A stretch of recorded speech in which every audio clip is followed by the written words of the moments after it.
Hello and good morning. My name is Kevin Bugin. I'm the Deputy Director of Operations within the Office of New Drugs in the Center for Drug Evaluation and Research at the US FDA.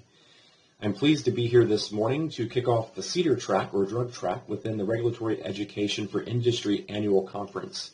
My talk will be on the Prescription Drug User Fee Act and providing a bit of an overview about this program, or the PDUFA program, and where we're at in the reauthorization. Over the course of the next couple of days, you'll hear more about various enhancements that are part of this program. Here's the very brief agenda for what I intend to cover. As I mentioned, I'm going to give a very brief background on the PDUFA program. Then I'll talk about some of the proposed enhancements, not too much in detail as I don't want to steal any thunder from some of our speakers later in the conference, and then give an update on where we're at within the reauthorization process. So more on what is PDUFA and why is it important?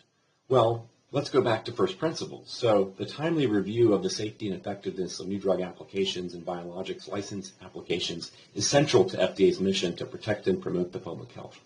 And PDUFA is essential to these efforts.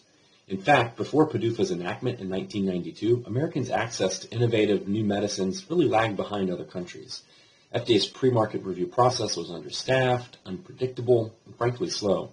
The agency lacked sufficient staff to perform timely reviews or develop procedures and standards to assure a more rigorous, consistent, and predictable process. So to tackle these challenges, Congress passed PDUFA, and this authorized FDA to collect industry user fees to hire additional staff and upgrade its information technology systems, processes, and so on. In return, it committed the agency to timelines for the application review process for new drugs without compromising its high standards for new drug safety, efficacy, and quality. And over the years, as the PDUFA program has been reauthorized, now 6 times, going into its 7th time here, hopefully, there have been additional enhancements, and I'll review those in a bit. Now, just looking back at the last 7 years, you can see from this figure a rising number of followed applications to the program and a sustained rate of approval. And this has ultimately led, in just since 2015, the novel new drug approval of more than 300 novel new drugs, as you can see. And furthermore, the PDUFA program has helped the FDA and really the U.S. lead the way in novel new drug review and approvals. With of those 50 drugs approved just last year, 38 or 76% were approved first in the United States. As I mentioned, user fees are a critical component of the program. As can be seen in this figure, while FDA's non-user fee appropriated funding from Congress has remained relatively flat, PDUFA user fee revenue has been able to grow to keep up with the demands and workload and inflationary pressures. In fact, the PDUFA user fee revenue funded has gone from 7% of our funding in 1993 when the PDUFA program was first enacted to 73% in fiscal year 2020, a 10-fold increase. So what sort of agreements are in the user fee programs? So the agreements could be commitments that relate to specific aspects of activities in the process for the review of new drugs or medical products in general.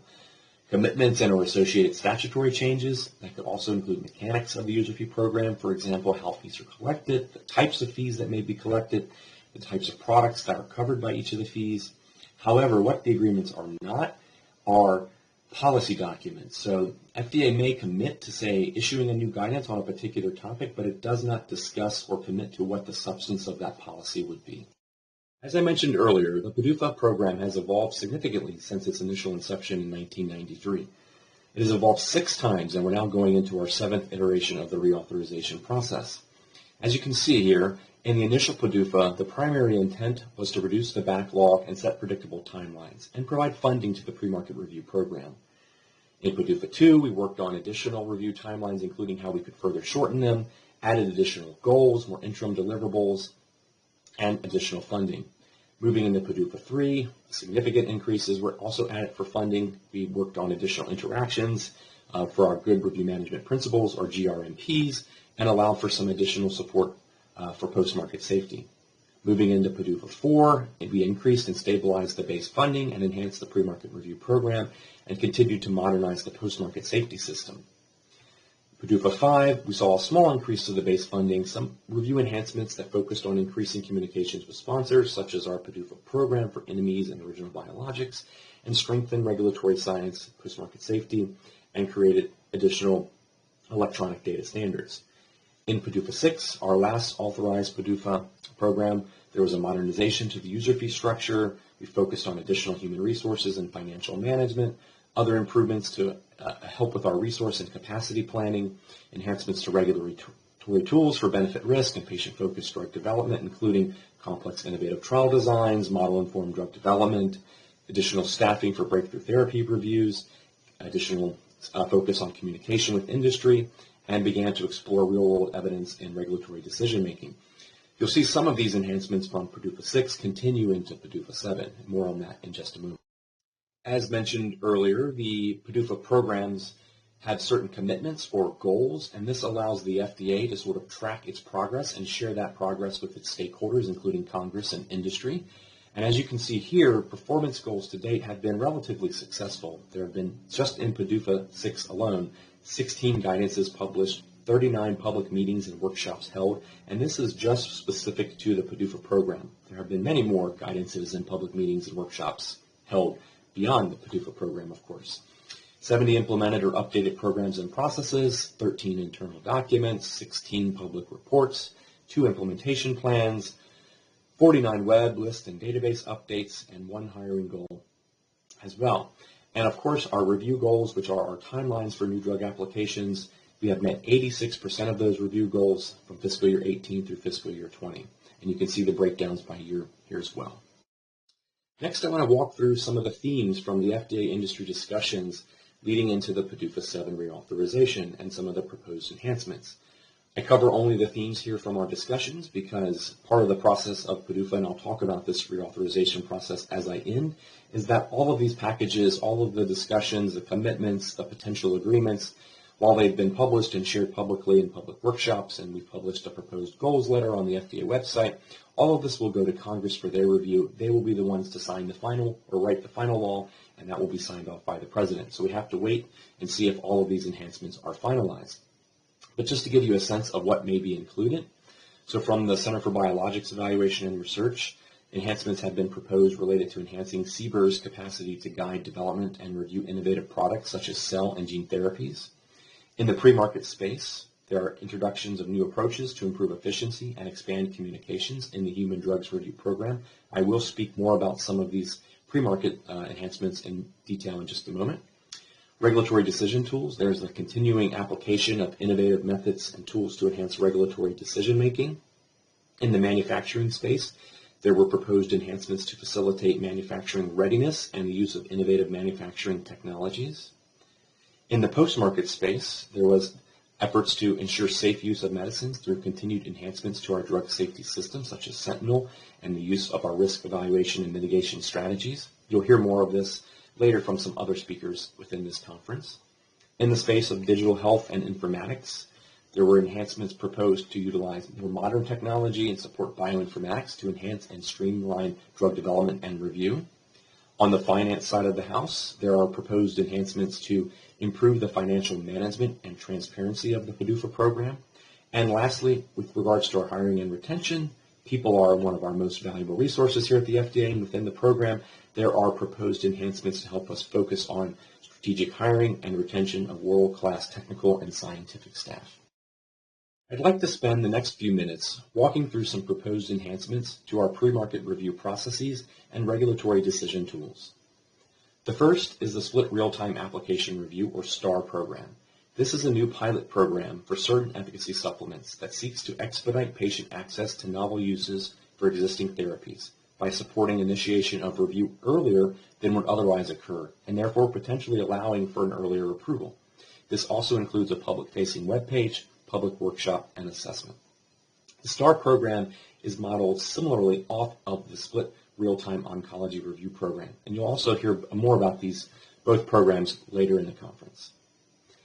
The next pre-market proposed enhancement is related to post-marketing requirements or post-marketing commitments, PMRs, PMCs.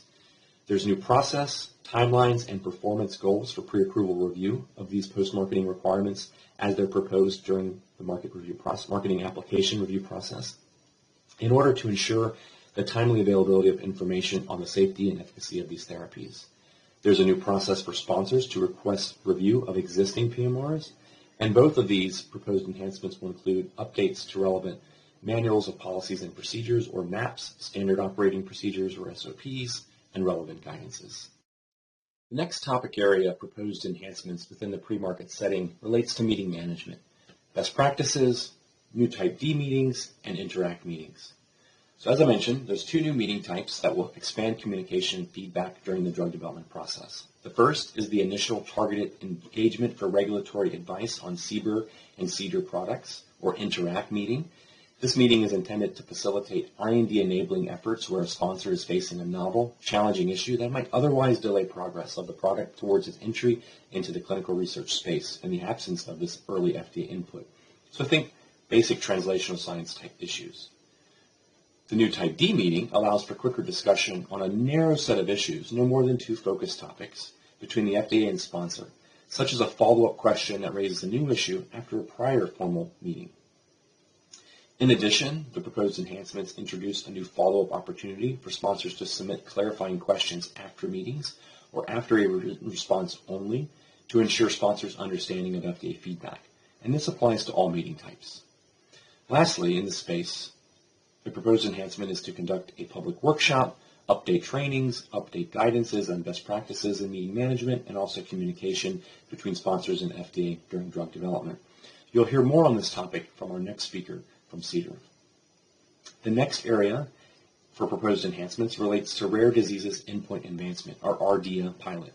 So building on the success of the rare disease programs within CDER and CBER, a new pilot program was proposed to advance rare disease drug development by providing a mechanism for sponsors to have discussions with the FDA throughout the efficacy endpoint development process, and this will include multiple public workshops. Again, you'll hear more about this later in the conference. The last two topic areas within the pre-market setting relate to human factors, or HF, and use-related risk analyses reviews, or URRAs, and the real-world evidence pilot. So related to human factors and use-related risk analyses, new procedures and timelines for these analyses and validation study protocol reviews have been provided or proposed to advance the development of drug device and biologic device combination products. This will include new guidance on considerations related to these combination products. With regards to the RWE pilot, this is a program that seeks to improve the quality and acceptability of real-world evidence, or RWE, based on approaches in support of new intended labeling claims, including approval of new indications of approved medical products, or to satisfy post-approval study requirements. Part of these enhancements include annual reporting on the pilot submissions, a public workshop or meeting, and updates to existing RWE-related guidances. Lastly, I wanted to cover some proposed enhancements related to regulatory decision tools within the Prescription Drug User Fee Program. First, relates to proposed enhancements for advancing the patient's voice in drug development and decision-making. First proposed is expanded staff training and outreach to stakeholders with an emphasis on patient-focused drug development methods and tools-related guidance and practice. There will also be opportunities for gathering public input and holding workshops on methodological issues and other issues of great interest. There will be continued work on developing a virtual catalog of standard core clinical outcome assessments, or COAs, seeking support of non-user fee funds. And then, finally, the issuing of a guidance on the use and submission of patient preference information within marketing applications for new drug products. The last two areas of proposed enhancements relate to continuations of pilot programs from PDUFA VI. So, in advancing the PDUFA VI pilot for the Model-Informed Drug Development Program, the goal is to further advance and integrate the development and application of exposure-based biological and statistical models in drug development and regulatory review. And on the continuation of Complex Innovative Trial Designs pilot program, the intent here is to facilitate the advancement and use of complex, adaptive, Bayesian, and other novel clinical trial designs. This also includes a new public workshop to discuss aspects of complex, adaptive, Bayesian, and other novel trial designs, and guidance on the use of Bayesian methodology in clinical trials. Lastly, I wanted to provide an overview of the reauthorization process and timeline, and give an update on where we are in that process. So the reauthorization process begins with an initial public meeting, and for the current PDUFA VII process, we held our initial public meeting back in July 2020. Over the fall and winter of 2020 and 2021, FDA and industry conducted multiple discussions to negotiate the upcoming proposed enhancements. The minutes of these discussions have been shared publicly on the FDA's website. In addition, during this time of negotiations, there were updates provided to public stakeholders via monthly meetings. Once these negotiation discussions completed in February 2021, the package was beginning to be put together by the agency and then cleared through all the various levels of the administration and ultimately sent to Congress. The PDUFA VII proposed package was sent to Congress in January of this year. Since January and in the remaining months of this fiscal year, Congress will consider the package, hold hearings, and have multiple discussions, ultimately passing it before September 30th. This date is important because after September 30th, the next fiscal year will begin and the current PDUFA program, PDUFA VI, would cease to be authorized. At the time of this recording, the House has passed this bill and the Senate is currently working through its final stages. We are hopeful that the bill is also passed in the Senate soon and eventually sent to the President for signature. This concludes my brief overview of the PDUFA program and the reauthorization process. As I mentioned, there will be additional talks that dive into some more of the details about some of these various new proposed enhancements, and I hope you enjoy them and learn from them, and I look forward to discussing these programs in October 2022 when they'll all be authorized. Thank you, and I think we have some time for questions.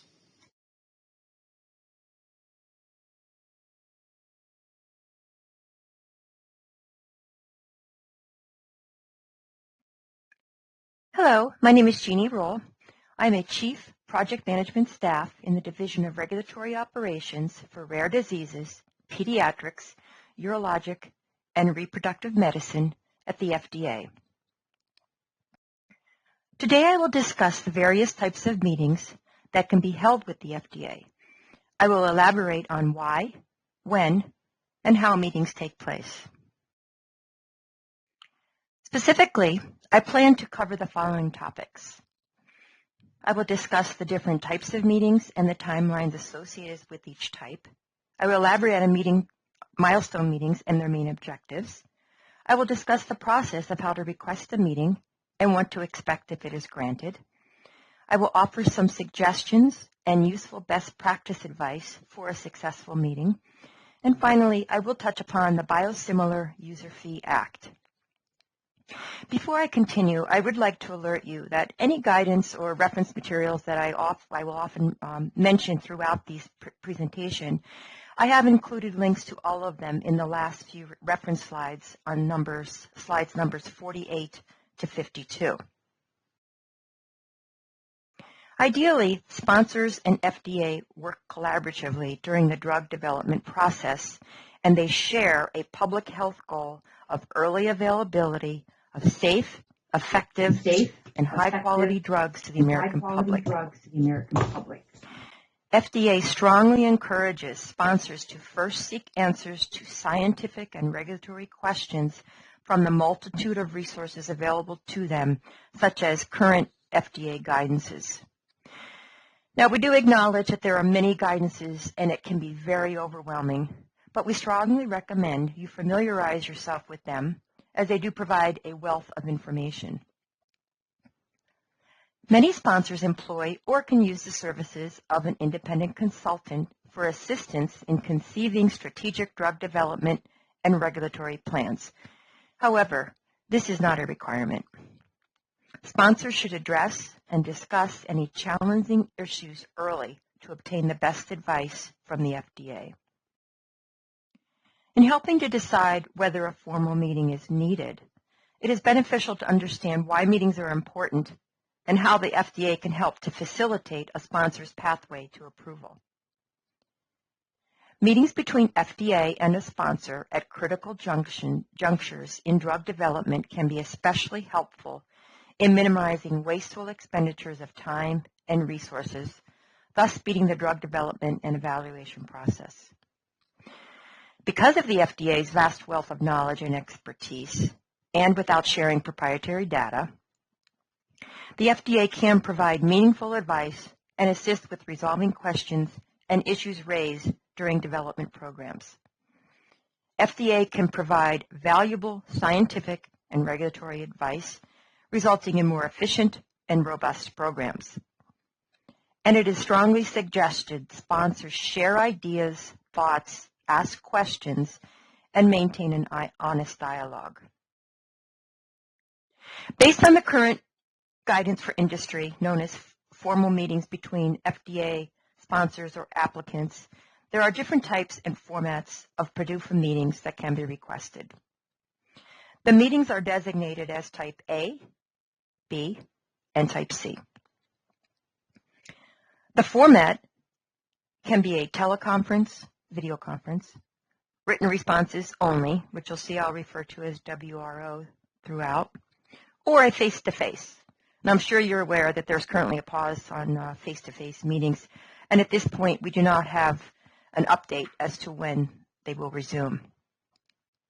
You should take advantage of these meetings when appropriate and use them wisely, as the PDUFA meetings do not have any fees associated with them.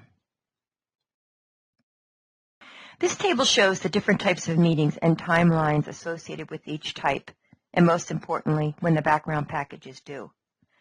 As an example, if you look at the Type B meeting request, the FDA will respond to you within 21 days as to whether it will be granted or denied. The meeting will be scheduled to occur by day 60, or written responses will be sent to the sponsor by day 60. Day 60 is calculated from the receipt date of the meeting request. Be aware the background package is due 30 days before the scheduled meeting or date of the WRO. I will discuss in a later slide the timelines associated with preliminary comments. I would like to note, though, when you do submit a meeting request, and if it is granted, we will confirm what type of meeting it is. For example, you might have requested a Type B meeting, but after we review the request, we believe it is premature. The FDA might still grant the meeting, but it will be granted as a Type C guidance meeting. Keep in mind, all timelines in this table are calculated in calendar days. The next 4 slides, you will see more details about what qualifies for each type of meeting. This should help you decide which type of meeting to request. Type A meetings. You can request a Type A meeting if any of the descriptors in this slide apply, such as dispute resolution, clinical hold, non-agreement to an SPA, post-action. This meeting must be requested within 3 months of the regulatory action other than an approval, such as a complete response. Post-refuse to file. This should be requested within 30 days of FDA issuance of the refuse to file letter. Please note, the post-action meeting and the post-refuse to file meeting have timelines associated with them. These are the several types of meetings that would qualify as a Type B. A pre-IND meeting.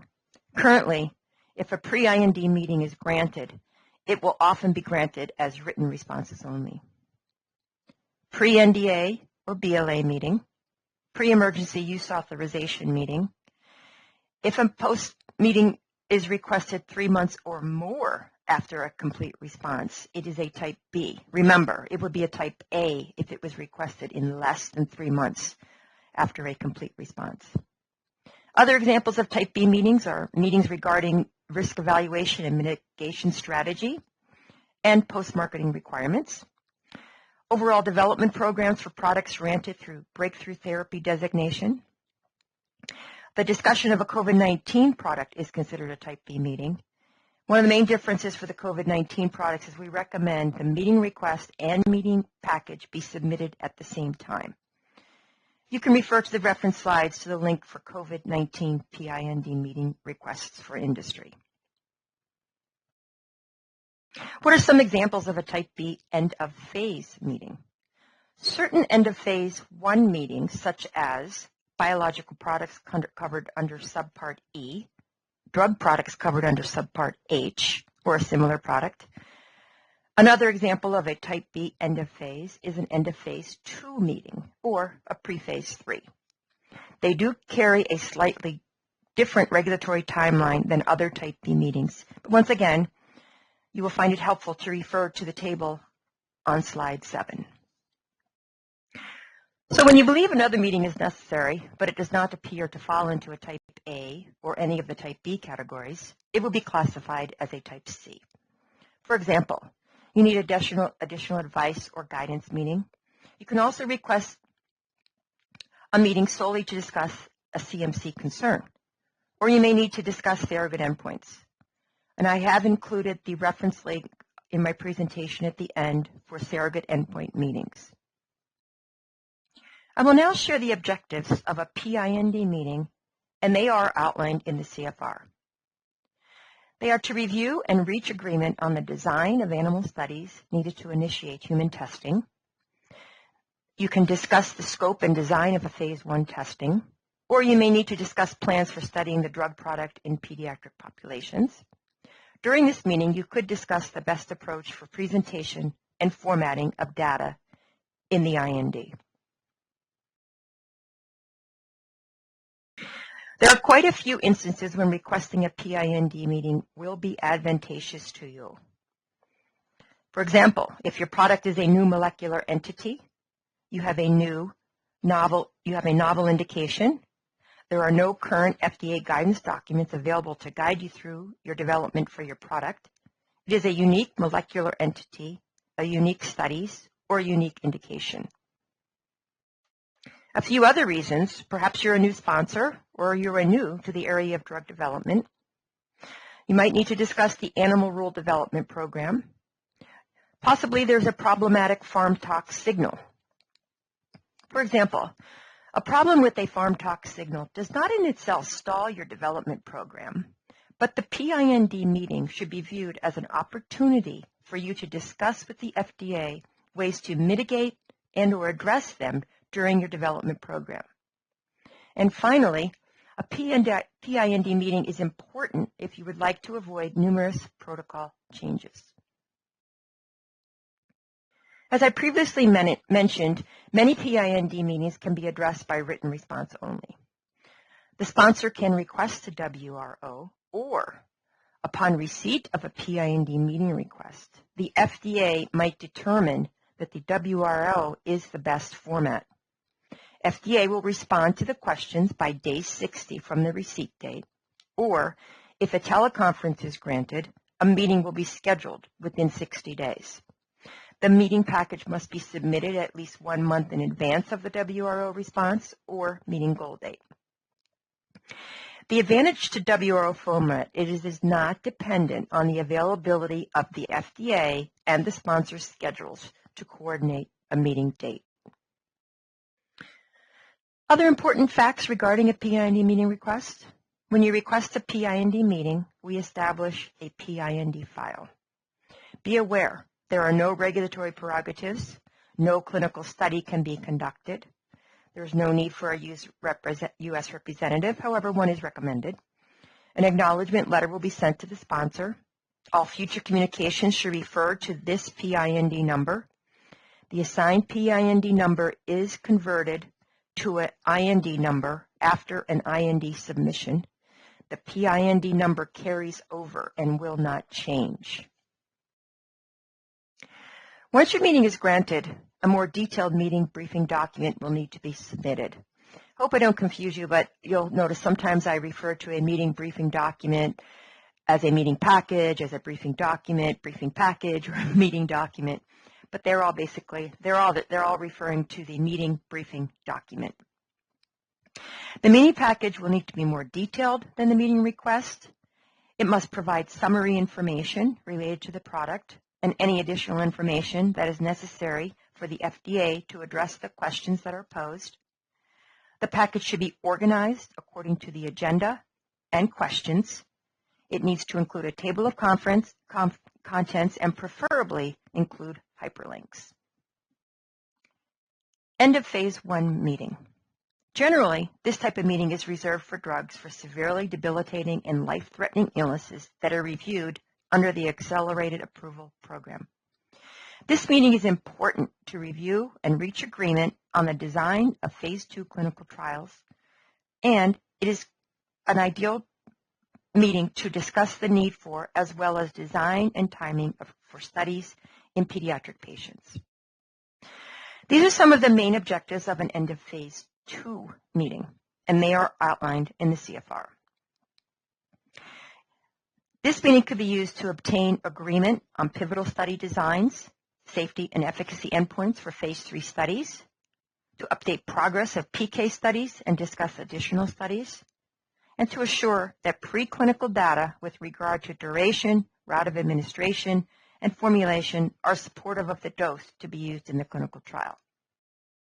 The end of phase 2 meeting will also include a discussion regarding your specific drug and your approach to specifications and test methods. You should also discuss the to-be-marketed formulation, especially if there were changes to the product after preclinical studies. It is also important to evaluate appropriate stability protocols and to identify other issues or potential problems, novel regulatory or technical concerns.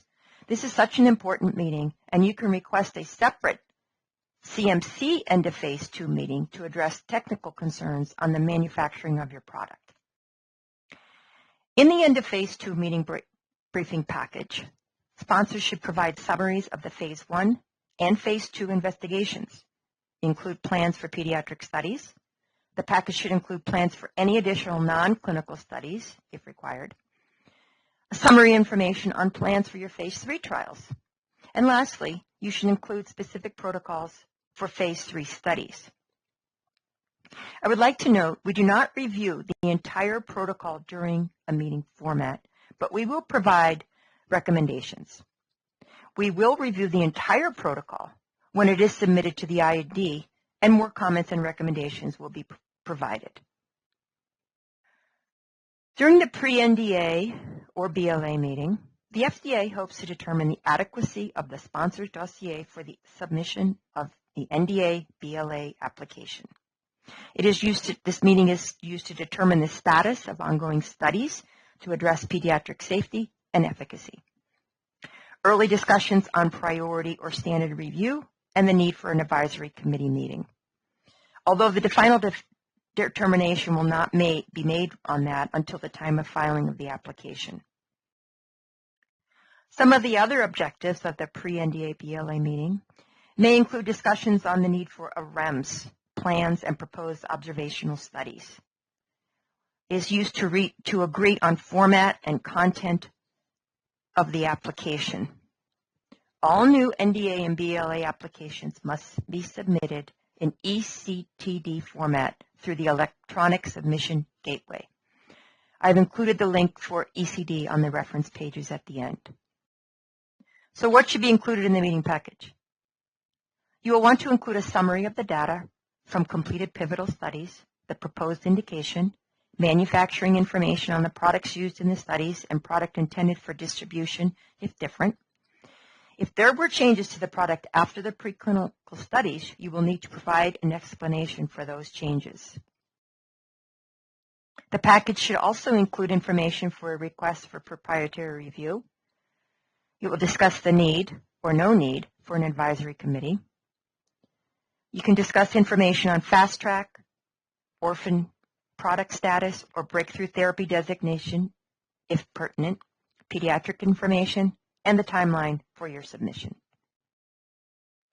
I would like to stress the importance of a pre-NDA BLA meeting. It is a very critical interaction before the FDA and the sponsor.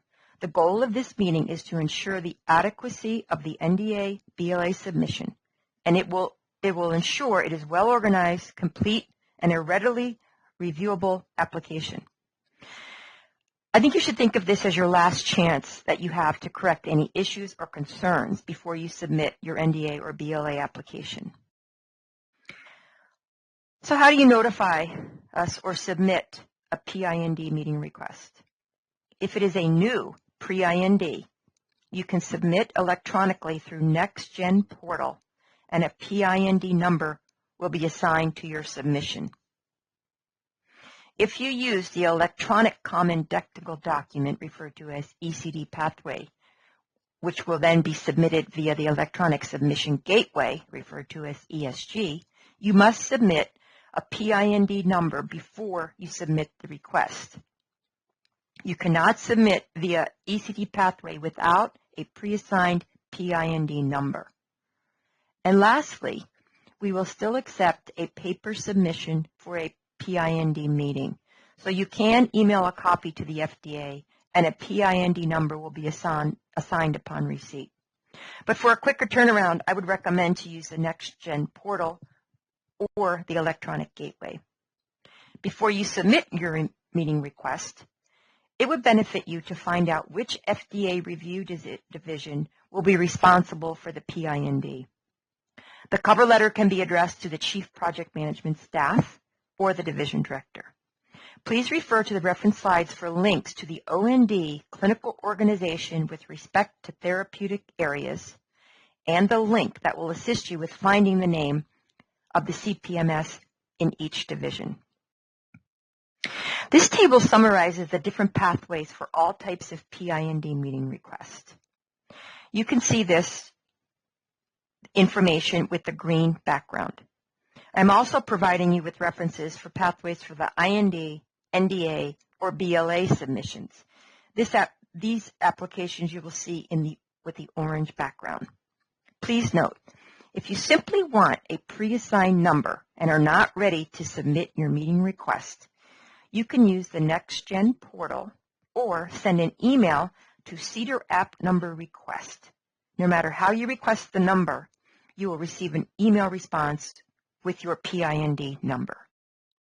So what happens after we receive your meeting package? For all meetings, there is at least one internal team meeting. This is true no matter of the meeting format. The FDA team discusses each question and reaches agreement on responses. For meetings other than a WRO, the FDA aims to provide preliminary responses to questions as many as 5 days before the meeting and no later than 48 hours before the meeting. The timeline for preliminary responses is based on the meeting type. And once again, you can refer to the table on slide 7 for more details. In the next few slides, I will provide best practice to have a successful interaction with the FDA. Once you have reviewed your preliminary responses, you should alert the RPM if you believe the FDA responses were sufficient and no further discussion is necessary. If that is the case, you may request the FDA to cancel the meeting, and your preliminary responses you received will become the permanent record of that meeting. It is also recommended that you alert the RPM if you do need to seek further clarification. So if you do need further clarification, you should provide an outline of the specific questions and include your additional rationale. Remember, new questions not related to the meeting package might be difficult to address during the meeting. As soon as possible, you should provide any slides or additional Word documents you will refer to during that meeting. And finally, notify the RPM of any last-minute changes to the list of attendees. During the meeting, do not spend a lot of time on the presentation. You can completely skip the presentation if you so choose. The reason being, the FDA is already familiar with your program based on the information included in your meeting package. Use the time for the discussion. Share your concerns and propose solutions. Stay focused on the agenda. Be clear with your rationale. Listen closely and strongly consider what's being recommended by the FDA. Remember, this is your meeting, so please feel free to take the lead. Make sure your questions have been addressed. You should summarize key discussion points, agreements, and action items. We realize time is often an issue, and there could be lingering questions or concerns. But you need to come to an agreement with the FDA as to how that will be addressed. As an example, it could be addressed as a post-meeting comment in the formal meeting minutes. Soon after the meeting, you should formally submit to your application any meeting slides or documents that were submitted during the meeting.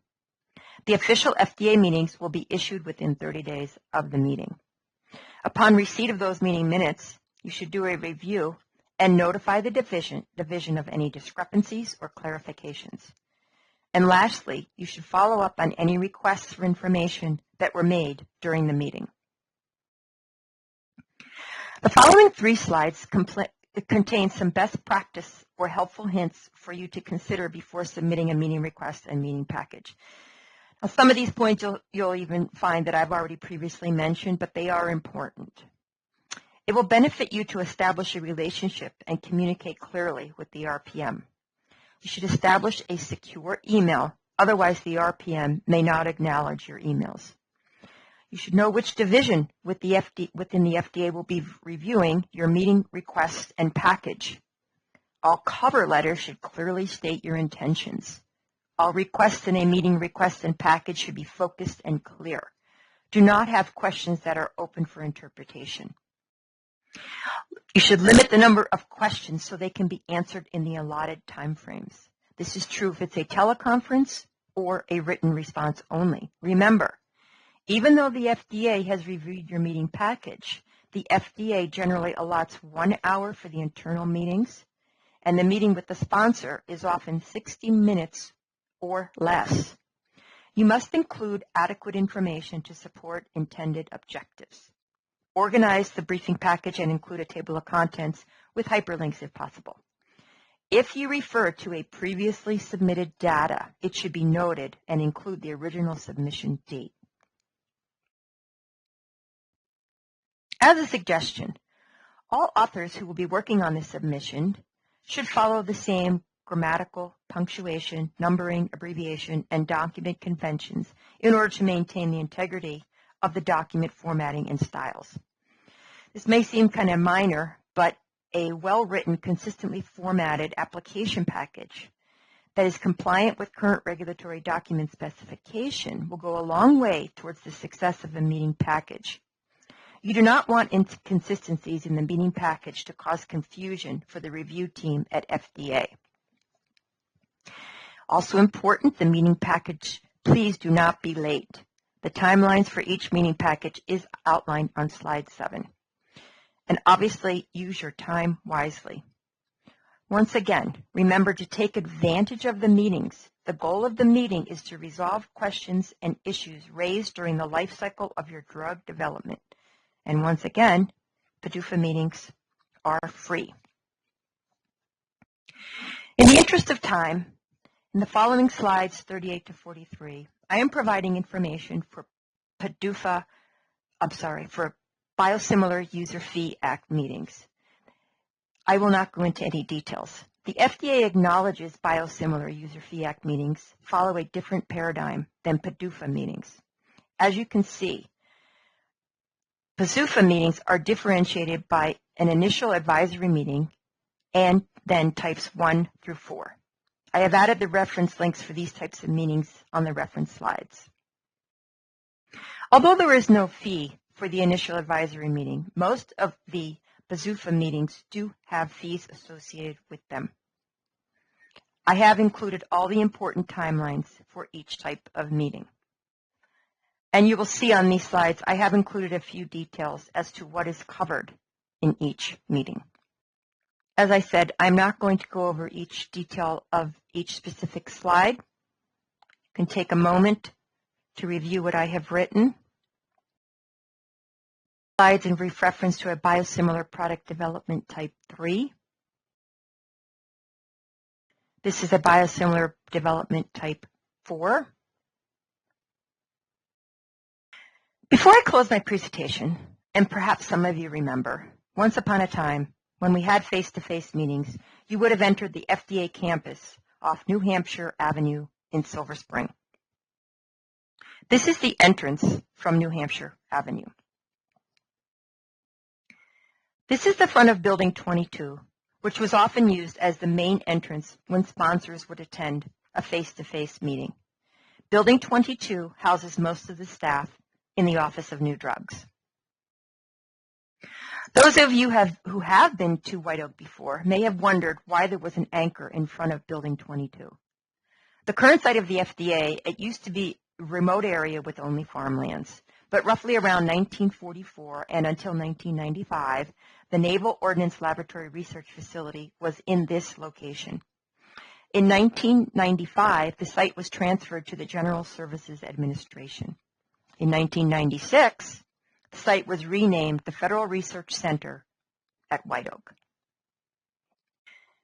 And finally, as previously promised, the last 5 slides, numbers 48 to 52, contain links to all references I have mentioned in my slides. I want to thank all of you for your time. I look forward to answering your questions during our upcoming Q&A session.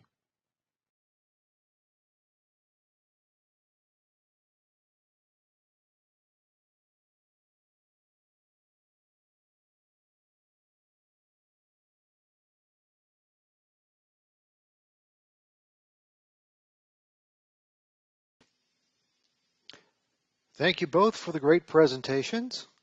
We'll now transition into our question and answer panel. If you haven't had a chance to enter your questions into the Q&A chat pod, please do so now. We'll answer as many questions as time allows. Looks like we have some questions coming in right now, and the first group of questions will be directed to Kevin Bugin. And here's the first question for Kevin. What is the difference between PDUFA and GDUFA? Thank you, Ray. Well, first of all, good question. This particular drug track, I think we're going to talk about the generics drug program.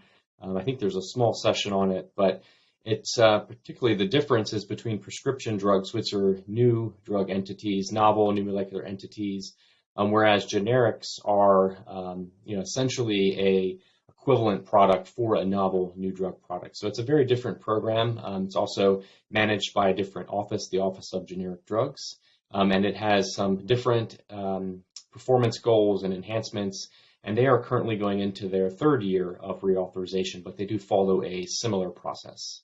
Hope that helps answer.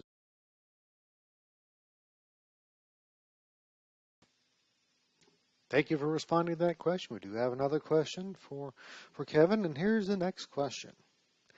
Are there specific types of patient preference tools you can recommend? Thank you, Ray, and thank you for this question. That's a great question. There are a few specific patient preference tools that the FDA has reviewed, particularly as part of its clinical outcome assessments grant program, that we might recommend, but because there are so many different tools, and these would be very different based on the particular therapeutic area that you're doing research in or the particular disease, I wouldn't recommend any specific tools. However, what I would refer you to perhaps is the Patient-Focused Drug Development Methodological Guidance Series, which is a series of guidances that are intended to help anyone interested in developing or using a patient preference tool to understand how to collect that patient experience data and use it in regards to a drug development program. You can find more information about this guidance series and the clinical outcome assessment grant program that I mentioned by going to the CDER Patient-Focused Drug Development website on the FDA's webpage. Great way to find it is your trusty Google search. Go in and type FDA Patient-Focused Drug Development, and you should be able to pull that up as your top hit. Thank you for responding to that question. We've got one more question for Kevin in this round, and here is the question. It seems like there is a large amount of funding from the user fees to the FDA for the review of new drugs. How does the FDA ensure there are no conflicts of interest from these collected fees? Thank you, Ray. That is a great question. We do hear that question often. So the most important, there are many ways, but the most important way the FDA and really the entire system is set up to ensure there are no conflicts of interest is that the FDA is not actually involved in the appropriation or the allocation of the funds that are collected. We are simply authorized to collect those user fees upon the receipt of applications.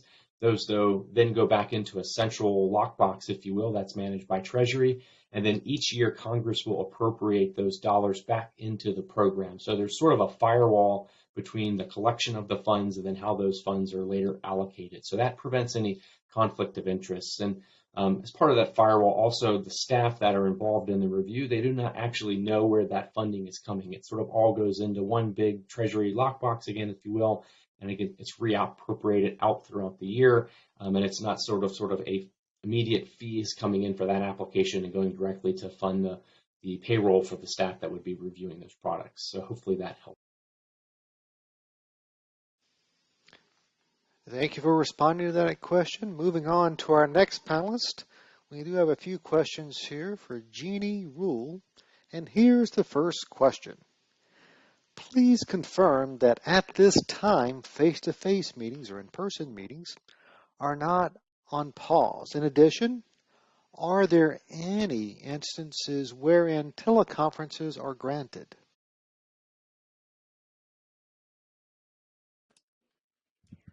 Hi, yes, currently all face-to-face meetings are on pause. We are not having any face-to-face meetings at White Oak. And you can request a teleconference, and it will be reviewed, and possibly it would be granted. So I would suggest to you, when you submit your meeting request, to initially request it as a teleconference. Thank you for responding to that question. We do have a few more questions for Jeannie. And here is the next question. Can 2 pre-NDA meetings be requested? One is dedicated to CMC topics and the other for clinical or other topics. Yes, this often occurs.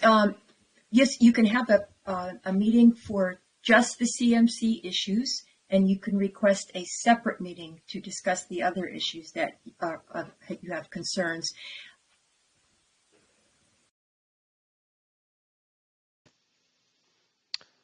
Thanks for responding to that question. We do have a few more questions for Jeannie, and here's the next question. Would requesting a WRO result in a more rapid response from the FDA since a meeting does not have to be scheduled?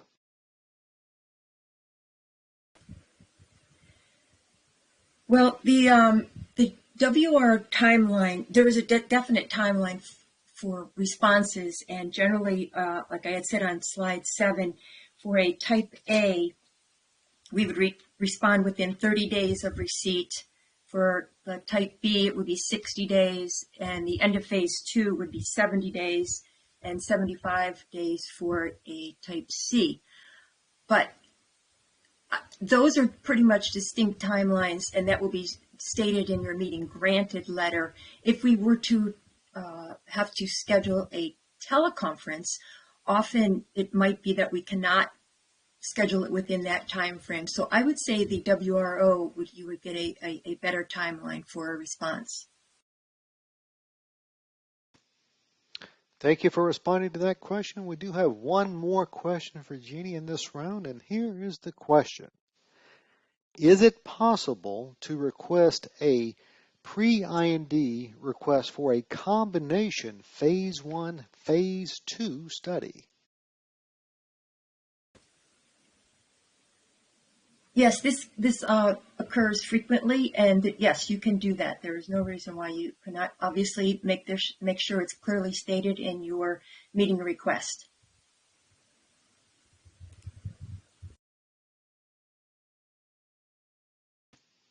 Thank you for responding to that group of questions. Moving back to our first panelist, Kevin Bugin. And here is the next question for Kevin. Once authorized, where is the best place to find information about the new enhancements or goals from the PDUFA VII program? Thank you, Ray. Another great question. So my favorite place is going to be the FDA's website. There will be a dedicated page for the PDUFA VII program. There actually already is one now. And on that page, there's a great resource that we typically refer to as the PDUFA Goals or Commitments Letter. And this is the letter that accompanies the package as it goes to Congress. And after reauthorization, that letter will be updated with any changes, and you'll have the final listing of goals and commitments included there. The second place to get great information is at conferences and webinars like this one. Once the PDUFA VII program is reauthorized, I'm sure there will be additional webinars, maybe even some SBIA webinars that will cover the specific topics such as STAR or meetings updates.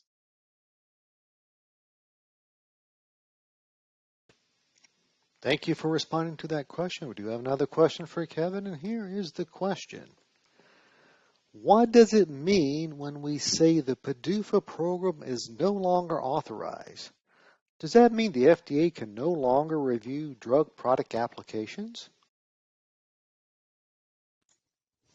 Thank you, Ray. Thanks for the good question. So what it means is we are no longer authorized to collect the user fees. So you could see by the amount of funding that is based on the user fees that a considerable amount there is coming from those fees. Now, there is some carryover each year that would allow us to continue to operate the PDUFA program for a bit of time, but after a very short period of time, we would run out of those user fees that had been previously collected and would be unable to fund all of the staff that currently are engaged in the review of new products. So while we wouldn't immediately stop the review, it wouldn't be very long before we would sort of really slow down what that review process would look like and have to deprioritize much of the work. So we do hope that the reauthorization is a smooth process, which usually it is, at least the past 6 times are.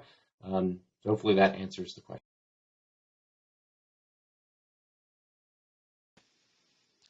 Thank you for that response. Moving back to our next panelist, we have another question for Jeannie Roule, and it's a pretty long one, so here we go.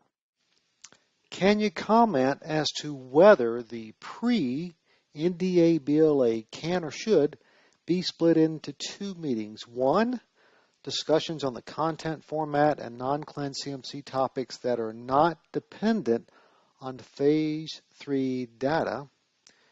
And 2, a meeting to review this summary phase 3 data to discuss adequacy for review. It is my understanding that some divisions and sponsors actually prefer this approach to avoid delays in NDA BLA submissions.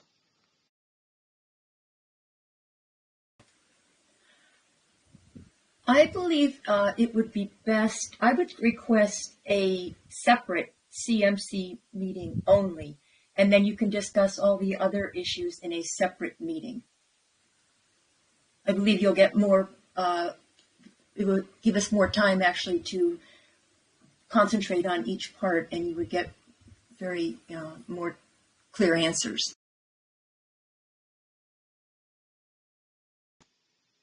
Thank you for responding to that question. We do have another question for Jeannie that came in, and here is the question. Is a pre-IND number sufficient to enable importation of investigational products such as a drug substance for further processing within the U.S. or finished product entirely manufactured abroad into the U.S.? Or is an IND submission or activation needed prior to importation clearance? You will definitely need an IND in order to import, for any type of import. The PIND will not be sufficient.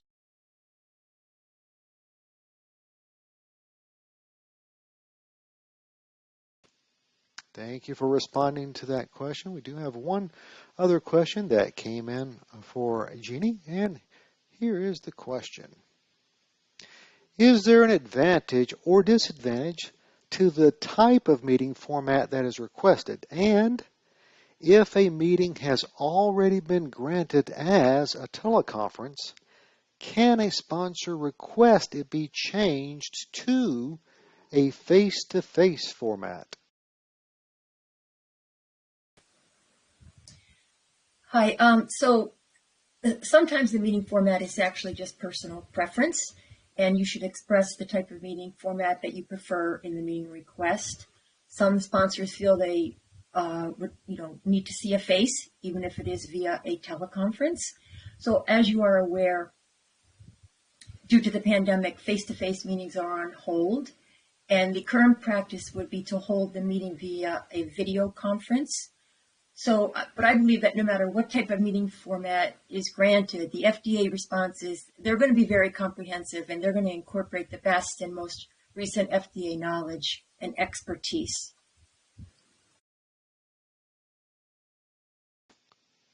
Thank you for responding to that question. We do have a couple more questions for Jeannie, and here is the next question. What are some examples of why a meeting might be denied?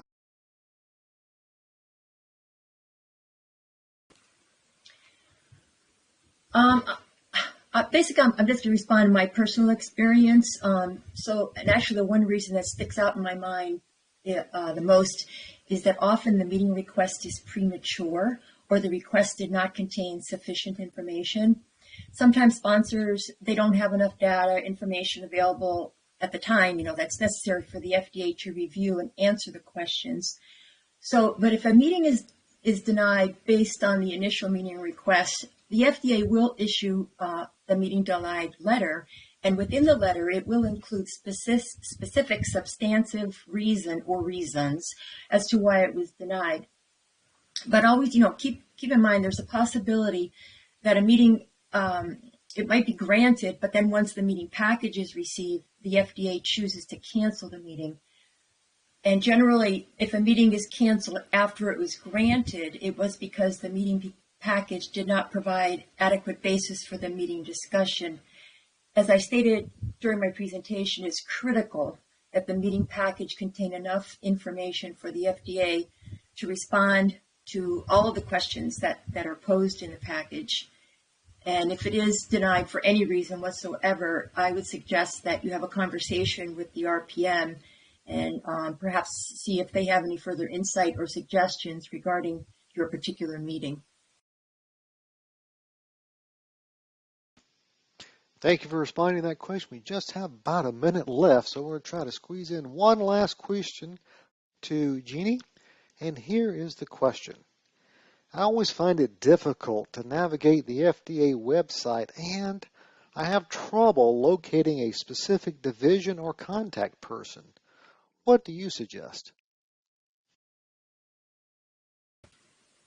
Well, first of all, obviously, I work at the FDA, and I totally agree with you. I personally even have difficulty navigating the FDA website. I will say, though, we have put an honest effort in trying to become a little bit more user-friendly. That said, if you're having difficulty, I would probably start with an RPM that you already know, even if the RPM is not in the particular division that your drug group is associated with. Just find any RPM, just call them and see if they can help you out. And if you don't know any RPMs, you can also reach out to the CPMS staff. I've included that link in my presentations. And someone is always willing to help you out with, accessing the information that you need. Well, that's all the time we have for questions. Thank you both for answering numerous questions that came in. We'll now transition